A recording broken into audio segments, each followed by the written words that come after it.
요 레위기의 구조를 살펴보면 이 바이크라 1장부터 6장 7절까지는 제사장이 어떻게 이 백성들이 어떻게 제사를 드리는가, 5개의 제사를 어떻게 드리는가에 대해서 나오고, 그리고 지난주에 읽었던 6장 8절부터 8장까지는 제사장이 어떻게 제사를 드려야 되는가, 그래서 백성의 제사가 어떻게 진행되고 제사장의 제사가 어떻게 진행되는지가 요 8장까지의 얘기입니다. 그리고 9장에 우리 옛날이라는 단어, 요 단어가 이번 주의 주제 단어라 할 수 있습니다. 그래서 여러분, 이 8이라는 숫자가 굉장히 중요한 숫자죠. 7은 완전수고 7은 안식의 수입니다. 그래서 이 7째 날까지, 특별히 제사장의 그 제사법에서 가장 핵심은 제사장의 위임식이 7일 동안 진행된다는 겁니다. 그리고 8째 날에 이렇게 지금 소개하고 있는 겁니다. 이 8이라는 숫자는 새로운 시작을 나타내는 숫자다 할 수가 있습니다. 그래서 여러분, 하나님이 우리의 삶 가운데 말씀하시는 여러 가지 방법들 중에 숫자로, 이 성경 안에 보면 10이라는 숫자, 또 7이라는 숫자, 24라는 숫자, 이 숫자로 말씀하시는 어떤 영역이 분명히 있습니다. 그래서 우리의 삶에 8이라는 숫자가 보여지거나 계속해서 이 의식되어진다고 하는 것은 무엇이냐면 새로운 시작이다. 이 7이라는 이 완전한 안식을 통과하고 다시 새로운, 우리가 이 안식일을 지나면 새로운 한 주가 시작되듯이 8이라는 숫자는 새로운 시작, 새로운 출발이라는 뜻을 가지고 있습니다. 여러분의 삶 가운데 8의 일들이 일어나길 축복합니다. 새로운 하나님의 일들이 일어나서 이전과는 완전히 다른 삶입니다. 이 8의 계절이라고 하는 것은 이전 것은 다 지나갔으니 보라 새 것이 되었다 하고 선포하는 것입니다. 오늘 그 얘기입니다. 이 8째 날이다. 이스라엘의 8째 날이 밝았다 하는 겁니다. 그래서 구조를 살펴보면 이 8째 날에 어떻게 8째 날이 시작됐느냐, 속죄제를 통해서 그렇다 하는 겁니다. 그래서 예수 그리스도의 그 십자가에 처음으로 이 백성들과 제사장이 죄를 옮긴 날이라는 거예요. 요 8째 날이라고. 처음으로 이 제사장이 온전해지고 처음으로 이 제사법에 의해서 제사가 드려진 날을 성경에서는 8째 날이다 이렇게 말하고 있습니다. 우리의 삶 역시도 마찬가지입니다, 여러분. 우리의 삶이 언제 새날이냐?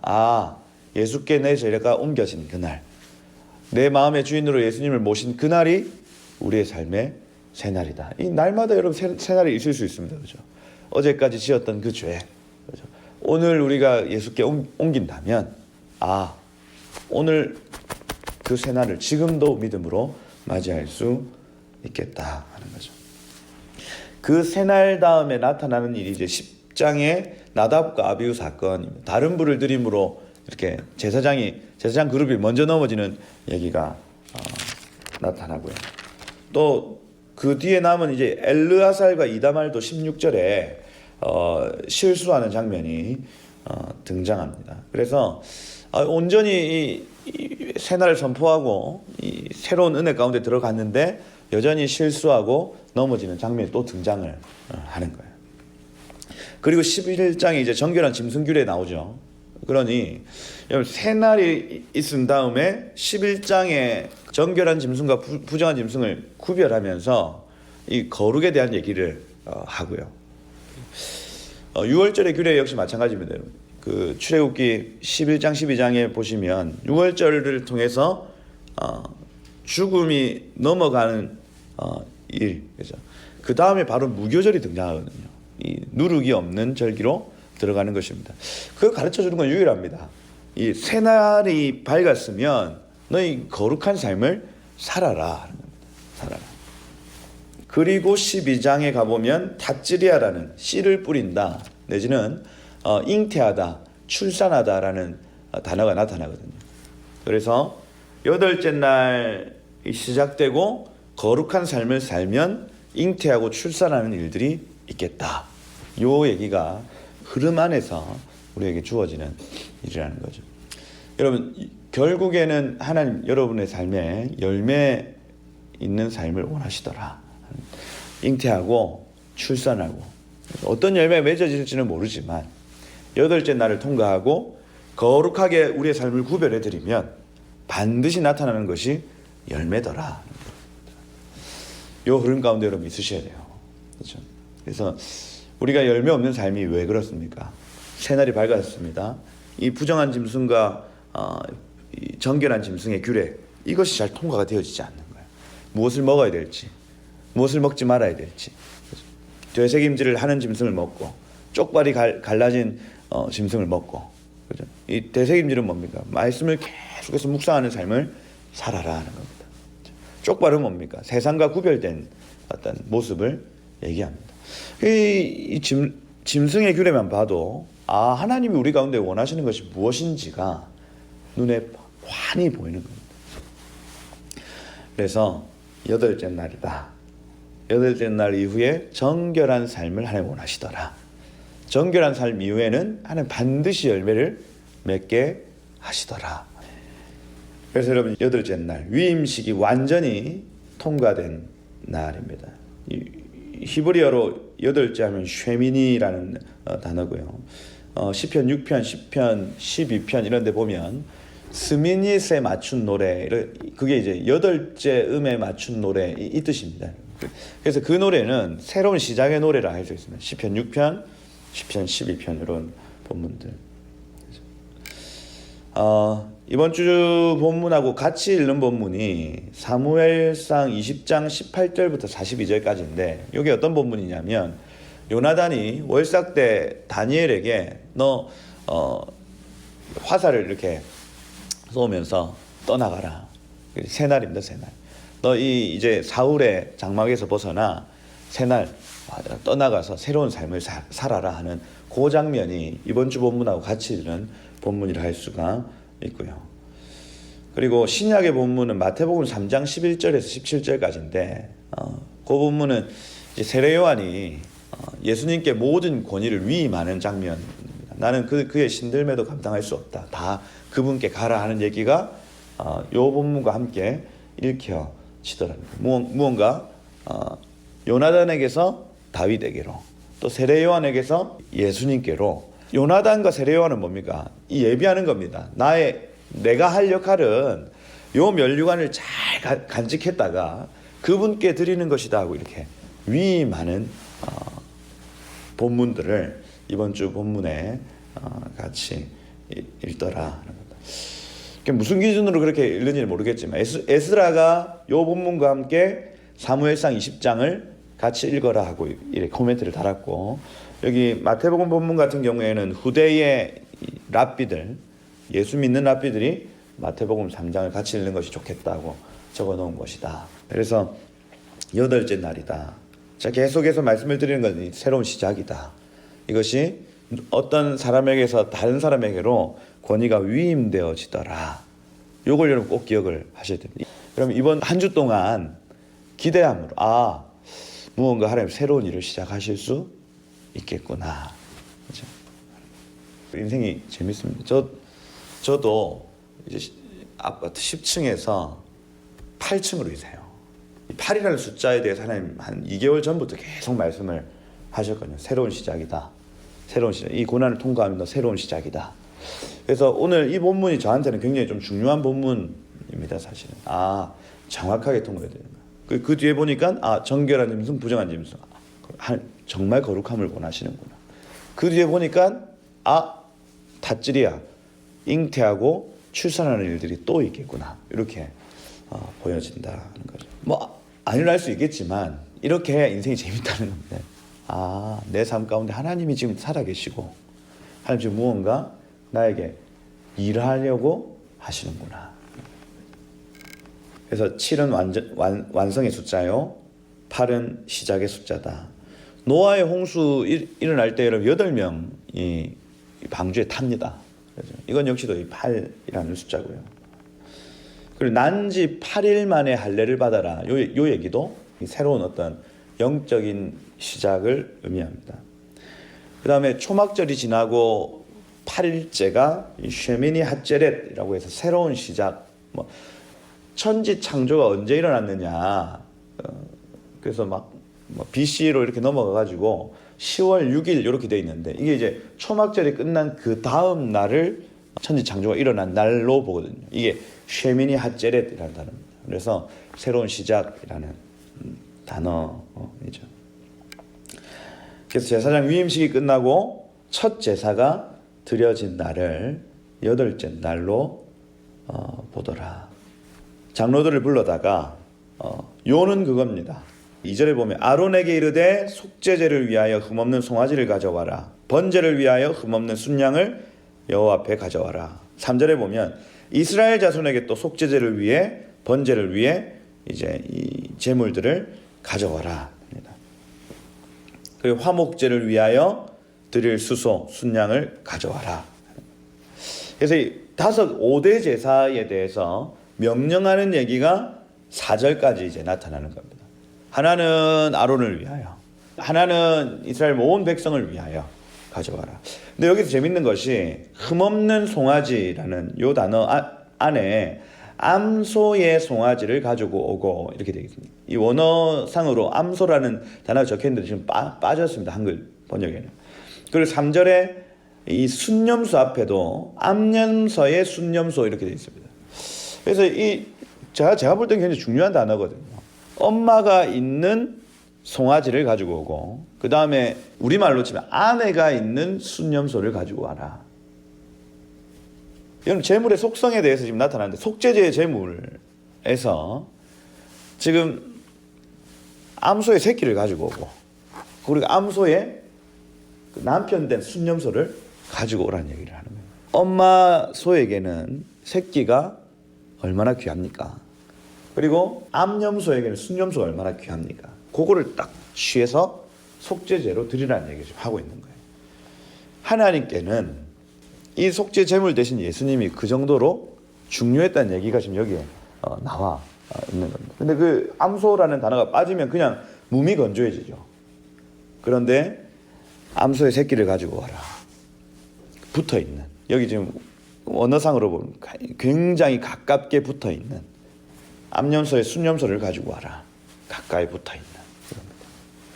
우리 죄를 위해서 죽으신 예수께서 하나님과 완전히 연결된 분이셨습니다. 그런데 그분이 우리를 위해서 이 땅 가운데 떨어지셔서 내려오셨고 아버지여 이 잔을 내게서 돌려주십시오. 하나님 이 잔을 내게서 거둬주십시오 얘기할 때에도 하나님 그걸 외면하시고 죽게끔 내버려 두신 그 예수님의 속죄가 지금 여기에 잔잔하게 묻어져 있는 겁니다. 그 번제와 속죄제 위에 화목제가 드려지더라 하는 겁니다.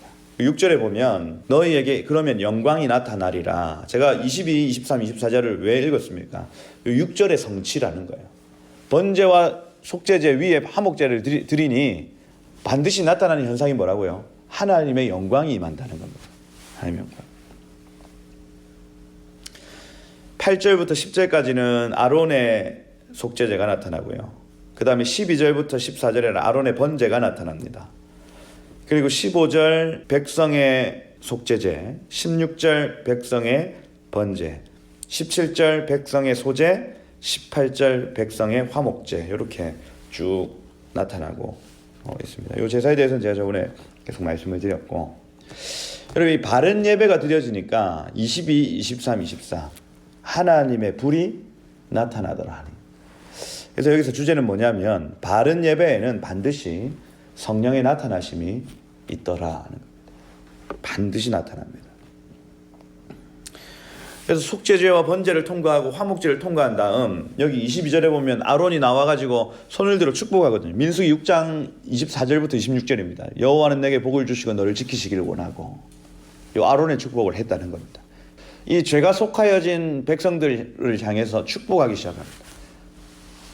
여호와는 그 얼굴을 내게로 향하여 드사 은혜 베푸시기를 원하며 여호와는 그 얼굴을 내게로 향하여 드사 평강 주시기를 원하노라 하는데 그때 여호와의 불이 확 임해버리는 거예요.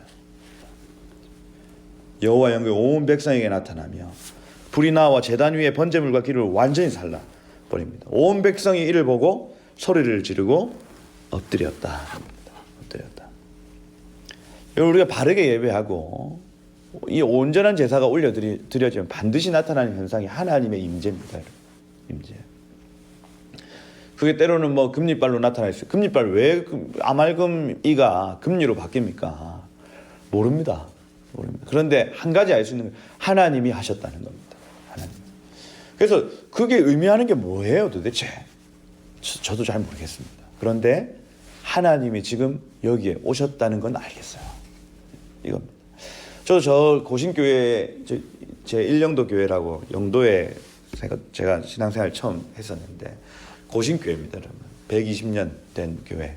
근데 거기서 막 집회를 하는데 실제로 금리발로 아말금이 바뀐 거예요.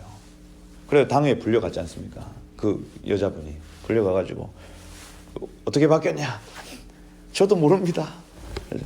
그거 바뀐 게 의미가 도대체 뭐냐? 그 바뀐 사람한테 왜 그래요? 모르는 겁니다. 모르는 거야. 그 다 모르는 얘기를 그 당에서 하고 앉아 있는데 그게 뭐 하자는 거야. 그죠? 근데 한 가지 알 수 있는 게 뭐냐면 하나님이 하신 것이다. 집회 중에 하셨으니까 사단이 와가지고 그 금리발을 바꿨겠어요? 하나님 하셨지. 그죠? 어떤 페이스북 영상에 기름이 뚝뚝뚝뚝 떨어지는 성경책. 저 노예 가가지고 저희 동기들이 막 묻습니다. 제가 그 페이스북에 공유를 시켜놨더니 그 도대체 무슨 의미냐? 모른다. 왜 그 성경책을 기름에 담그냐?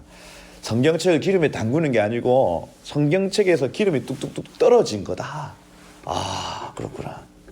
그 무슨 의미냐? 모른다. 그런데 하나님이 지금 그것 가운데 임재하시니 그런 일들이 일어나더라는 겁니다. 오늘 여기에서는 불로서 나타납니다. 불이 어떤 의미냐? 번제를 완전히 사르는 거 어떤 의미냐? 여러 가지 의미일 수 있겠죠. 그런데 우리가 알 수 있는 것은 여호와의 영광이 임했다는 겁니다. 우리의 예배에도 여러분 역시 동일하게 우리의 예배가 온전해지고 바르게 되어지면 어떤 일이든 일어날 수 있는 겁니다. 하나님 어떤 일이든 하실 수 있는 분이세요. 홍해를 가르시는 분이고요. 성벽을 무너뜨리시는 분이군요. 그렇죠? 그럼 모든 성벽이 다 무너져야 됩니까? 그게 아니라니까요. 하나님 그때 그 시에 맞는 일들을 행하시더라는 겁니다. 예배 때 반드시 막 무슨 성경책에 기름이 떨어져야 됩니까? 그게 아닙니다. 그게 아니에요. 모든 아말금리는 금리로 바뀌어야 됩니까? 그게 아니라니까요. 하나님이 각 사람에게 그 시에 맞는 하나님의 임재를 나타내시더라는 겁니다. 나타내시더라. 그렇게 생각하면요. 어떤 일이든 일어날 수 있는 겁니다. 어떤 일이든. 막 누워있는 사람이 벌떡벌떡 일어나는 일. 그러면 하나님의 임재가 있으면 모든 사람들이 막 벌떡벌떡 일어나야죠. 그게 아니라 우리가 바른 예배를 드리면 매주마다 매일마다 새로운 일들이 일어날 수 있겠다는 겁니다. 요 믿음을 가진 교회 안에 하나님 역사하신다니까요. 그러면 매주 성도들이 교회에 나올 때 어떤 기대감으로 나올까요? 오늘은 하나님 어떻게 우리를 찾아오실까? 할렐루야. 이걸 우리가 여러분 정말 믿음으로 반응을 해보는 거예요. 오늘 찬양하는데 하나님 어떤 일을 행하실까? 말씀을 듣는데 기도하는데 하나님이 이곳 가운데 운행하시기 시작하고 하나님 자신의 영광을 나타내시기 시작하는 거예요. 나 여기 있다 지금. 너희가 예배하는 이곳에 나 지금 여기 있다. 너희가 지금 말씀을 선포하는 이곳에 내가 함께하고 있다. 너희가 뜨겁게 기도하는 이곳에 너희가 사역하는 이곳에 내가 함께하고 있다. 자신의 영광을 나타내시더라. 먼저는 우리가 이 믿음이 있어야 됩니다. 하나님에 대한 인식, 하나님의 임재를 여러분 연습하셔야 돼요. 하나님의 임재가 여기 이곳 가운데 있는 줄 알고 그렇죠? 이것을 믿기 시작하면 하나님 어떤 일이든 하실 수 있겠다는 겁니다. 이곳 가운데 하나님 당신의 영광을 나타내기를 우리가 먼저 그렇죠? 주님 기대합니다. 지금 당신의 그 영광을 이제 나타내십시오. 매주 매일매일 새로운 하나님의 역사, 하나님의 불, 하나님의 일들이 좀 일어났으면 해요. 그렇죠. 그리고 오늘 21장에 나타나는 이 부정한 짐승에 관련된 얘기는 단지 그냥 음식법에 대한 얘기 정도가 아니라 우리의 삶에 대해서 나타내고 있는 것입니다. 새로운 삶을 누리는 사람은 어떤 삶을 살아야 하는가를 이 자연 만물, 특별히 이 짐승들을 통해서 말씀하고 있는 장면이라 할 수가 있습니다. 그래서 이 먹을 만한 생물이 이러하다, 너희에게 정한 생물이 이러하다 하고 먹기에 합당한 짐승들을 가르쳐 주고 있습니다. 히브리 개념에서 먹는다고 하는 표현은, 여러분 예수님께서도 자신의 살과 피를 먹지 않으면 나하고 아무 상관없는 사람이다 이렇게 말씀하시지 않습니까? 그리고 신약에 가도 이 먹는 것에 대한, 그 먹고 마시는 것에 대한 얘기를 계속 언급을 하죠. 사도행전 15장 29절 이런 데 보면 사도들이 회의를 할 때 이방인들이 막 주께로 돌아오는 그 보고를 들으니 사도들의 회의가 열려서 이방인들이 돌아오는 일들에는 우리가 관여하지 말고 오직 우상의 제물과 또 피와 목매어 죽은 것, 이렇게 되어 있죠. 그래서 이렇게 이 먹는 것에 대한 언급을 사도들 역시도 합니다. 그래서 다시 말해서 이 히브리 개념 안에서 내가 입으로 무엇을 먹는다고 하는 개념은 그것과의 연합을 의미합니다. 그러니 지금도 유대인들은 함부로 다른 어떤 걸 이렇게 막 먹질 않죠. 여기서 말하는 이 부정한 짐승을 먹질 않죠. 유대인 친구가 저번에 부산에 와서 고깃집에 데리고 갔는데 저희는 막 레어로 이렇게 먹지 않습니까? 이렇게 덜 익게도 이렇게 먹는데 완전히 튀겨 이렇게 먹죠. 돼지고기는 아예 먹지도 않고요. 근데 요거 돼지고기다라고 제가 설명을 안 해가지고 그냥 먹었습니다. 인생 처음으로 돼지고기를 먹었겠죠. 뭐 미안하다, 쏘리 미안하다 하고 뭐 만졌는데 얼굴이 벌개지는 걸 제가 봤죠. 실수했구나. 그래서 어쨌든 이 사람들에게는 먹는 것이 굉장히 중요한 요새예요. 왜 그러냐? 생물이 지금 여기에서 보면 생물이 살았던 되새김질을 하느냐 내지는 뭐 쪽발이 있느냐, 이것이 그 생물의 어떤 일을 결정한다고 보는 겁니다.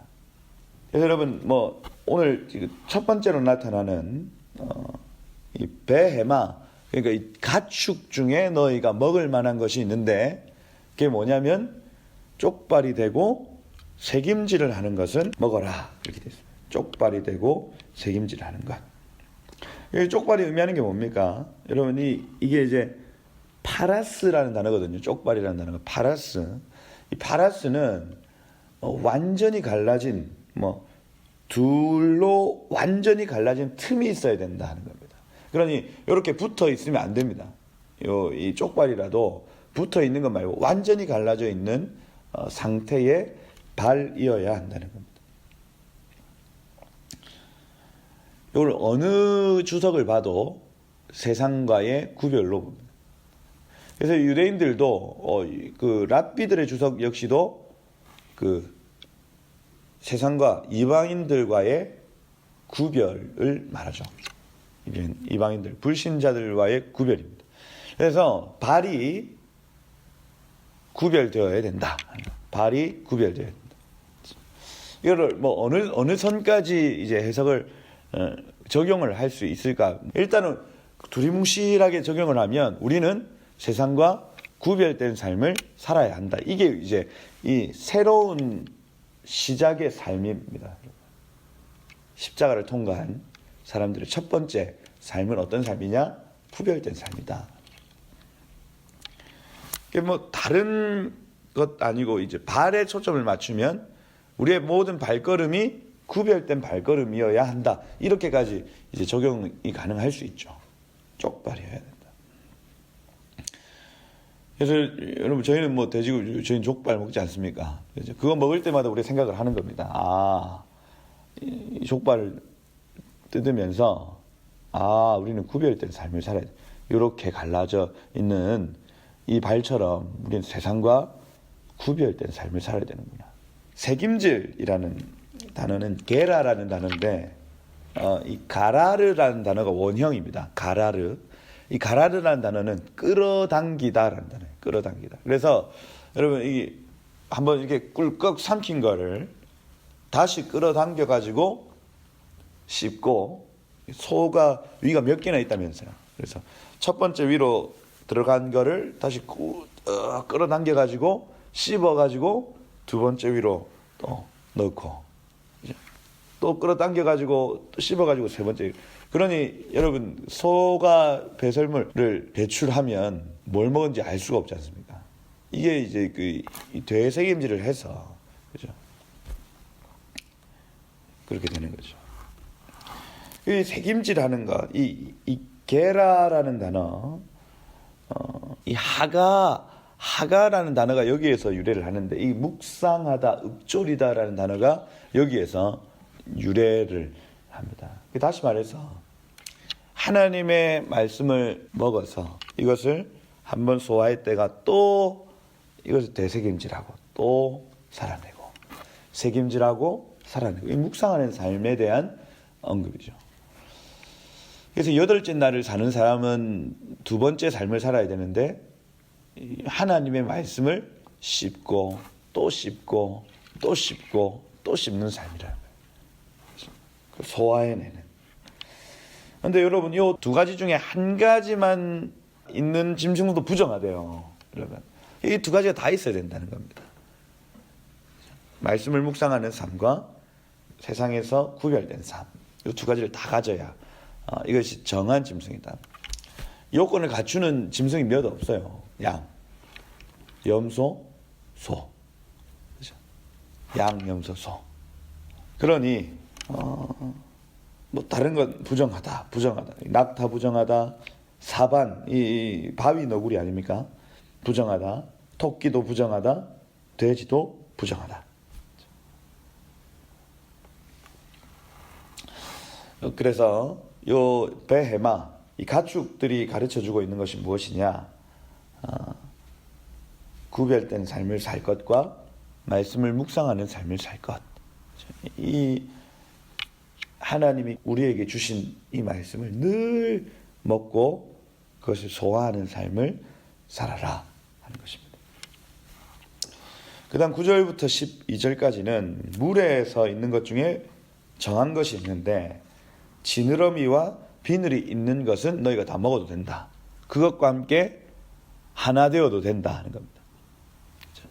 이 지느러미, 비늘 없는 것 찾아보니까 뭐 장어류죠, 장어류. 그렇죠? 뭐 뱀장어, 꽁장어, 뭐 그런 것들은 먹으면 안 된다는 거예요. 왜 그러냐? 지느러미는 이 목표 설정입니다. 방향 설정이에요. 그래서 이 장어 같은 경우에는 헤엄칠 때에 어느 이 목표점을 위해서 헤엄치는 게 아니고 그냥 이렇게 흐늘거리는 겁니다. 그래서 이런 뭐 파도가 일어난다든지 뭐 그냥 그 물이 이끄는 대로 이렇게 가는 거죠. 그러나 지느러미가 있으면 내가 어느 방향으로 갈지를 결정을 할 수 있습니다. 그럼 결국 무엇이냐면 우리의 방향이 있다는 거예요. 방향. 유대 해석에 의하면 우리는 다시 에덴으로 돌아간다는 것이고, 에덴 동산으로 우리는 돌아간다. 우리 신약적 해석으로 하면 우리 새하늘과 새 땅으로 돌아간다는 겁니다.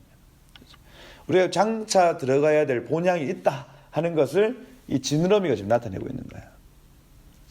그래서 우리 인생을 그냥 이 땅에서 그냥 좋아, 참 행복하다, 편하다 이렇게 살아갈 인생이 아니고, 우리는 장차 들어가야 될 어떤 특정한 지점이 있다는 거예요. 지느러미가 의미하는 건 바로 그겁니다. 목표 설정. 이 목적지와 어떤 이 표대가 되어질 만한 곳으로 가라는 거예요. 가라. 비늘이라는 요 단어는 이 갑옷이라는 단어인데, 그래서 실제로 사람들이 입는 갑옷 역시도 이 비늘이라는 단어와 함께 사용되어집니다. 그래서 목표 지점으로 가는데 이 수많은 압력을 견디는 비늘이 있어야 된다는 거예요. 이 물고기가 의미하는 것은 무엇이냐? 목표가 있다. 그 목표로 달려감에 있어서 엄청난 환란과 압박이 있을 것이지만 갑옷과 같은 것을 겸비하여 견뎌 뚫고 지나가라 하는 거예요. 여덟째 날을 사는 사람이 가져야 될 세 번째, 네 번째 특징은 우리가 장차 가야 될 본향이 있음을 알고 그것으로 감에 있어서 어떠한 어려움, 압박, 압력 등을 견딘 삶을 살아내어라 하는 것이 이 물고기가 정한 물고기가 가르쳐주는 것이라 할 수가 있습니다. 이것이 없으면 혐오스럽게 여겨라. 혐오스럽게. 여러분 이건요 하나님이 이 짐승들을 향해서 저 짐승 혐오스러워 하시는 게 아니라 우리 사람 중에 이 본향을 향해 오지 않은 내지는 조금 오다가 압력이 있으면 넘어지고 자빠지는 것을 하나님은 몹시 싫어하시더라는 거예요. 네. 다른 거 아닙니다. 그래서 여러분 여기에서 지금 부정한 짐승들로 이름이 올라와 있는 것 중에 그럼 잠언에 가보면 지혜로운 것 선엇이 있으니 뭐 도마뱀과 뭐 이런 얘기들을 합니다. 부정한 짐승들 중에도 하나님 보시기에 내지는 지혜로운 자들이 보기에 정한 것 내지는 괜찮은 것이 있어요. 그러니 지금 여기에서 말하는 레위기에서 말하는 부정한 짐승들의 타겟은 짐승들이 아니고 사람인 겁니다. 사람이에요. 하나님 앞에 혐오가 되어지더라. 13절부터 19절까지는 새에 대한 얘기인데 가증히 여길 만한 혐오스럽게 여길 만한 새들의 이름이 나타납니다. 이 이름들을 종합해 보면 시체를 먹는 죽음을 먹는 새들이죠. 조금 더 쉽게 얘기하면 썩은 고기를 먹는 새들입니다. 여러분 우리는 썩지 않을 것을 위해서 낳죠. 그런데 우리가 이 사실을 망각하는 순간 우리는 이 썩을 세상을 위해 살아갑니다. 썩을 것을 위해 살아가는 존재들이라는. 그래서 이 새가 지금 가르쳐주고 있는 건 가증한 새들이 있는데 어떤 것이냐. 썩지 않을 것을 위해 살 수 있음에도 불구하고 썩을 고기에 집중하더라는 겁니다.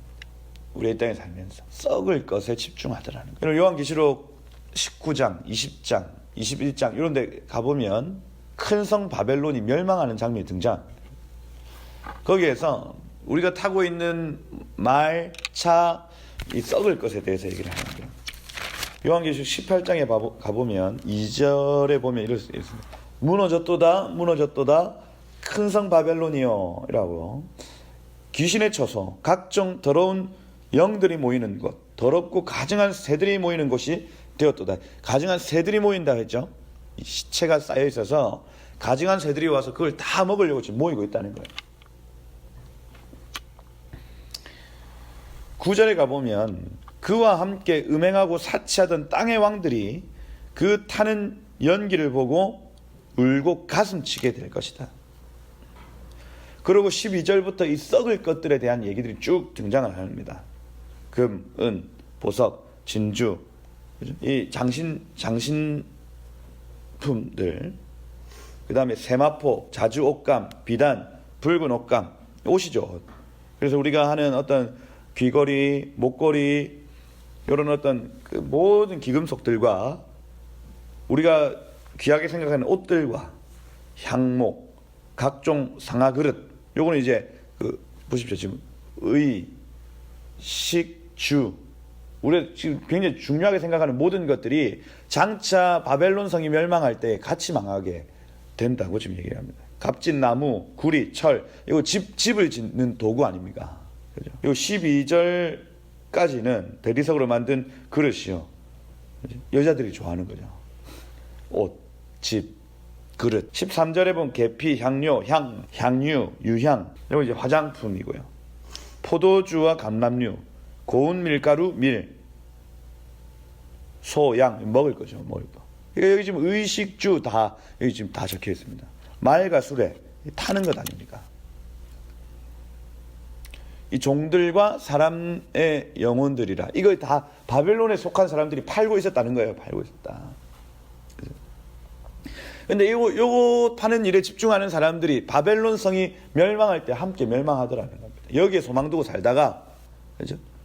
이 썩을 것을 위해 살아가다가 이 모든 썩을 것이 진짜 썩는 자리로 나아갈 때 그들도 함께 떨어지게 될 거다. 이 얘기를 지금 이 요한계시록 18장이 지금 하고 있는 거예요.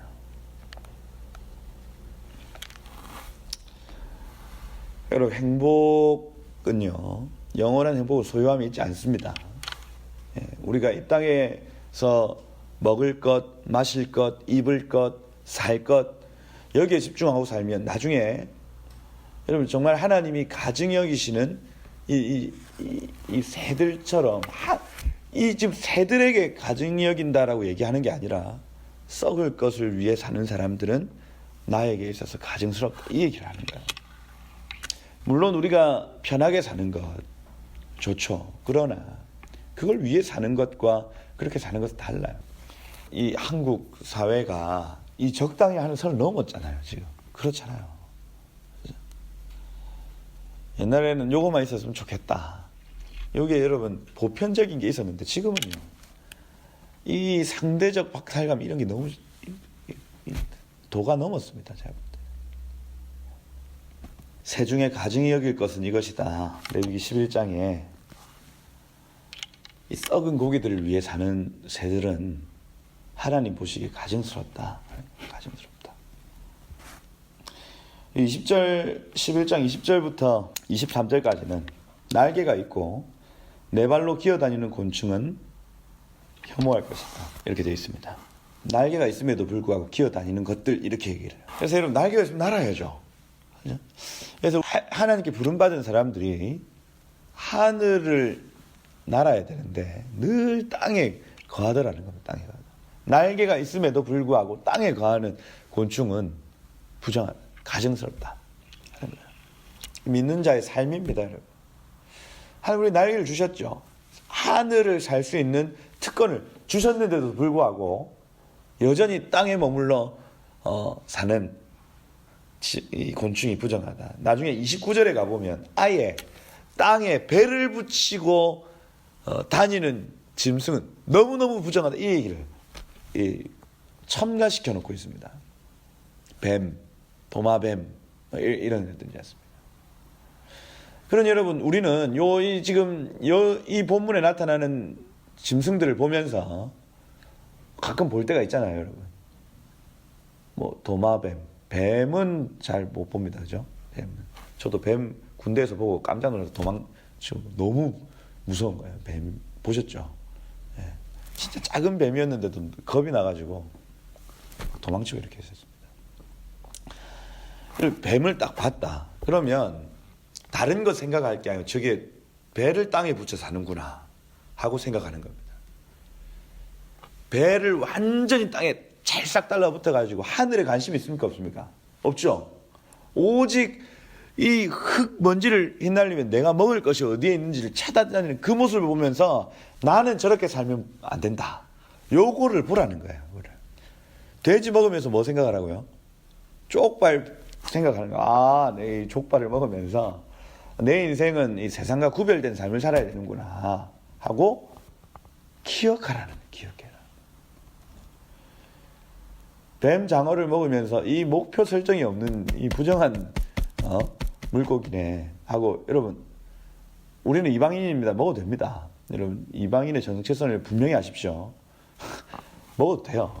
저희는 유대인이 아니기 때문에. 이걸 먹으면서 이 봐라, 이 비늘도 시원찮고 이 시너미도 없는, 나는 이런 삶을 살면 안 돼.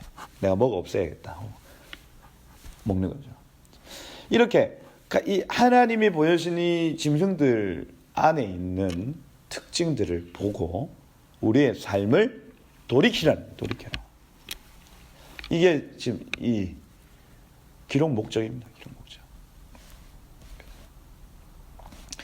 이런 곤충이 날개가 있고, 근데 그 뒤에 뛰는 다리가 있어서 껑충껑충 뛰는 곤충들은 또 먹으래요. 이게 뭡니까? 노력하는 것들. 하늘의 삶을 못 살아도 좋아. 그런데 껑충껑충 뛰면서 하늘의 것들을 막 취하려고 훅훅 나는 것 비슷하게 하는 그 곤충들을 먹어라. 이게 여러분 소망. 오늘 새벽에 읽을 때는 이게 소망이 되어지더라고요. 아, 그렇구나.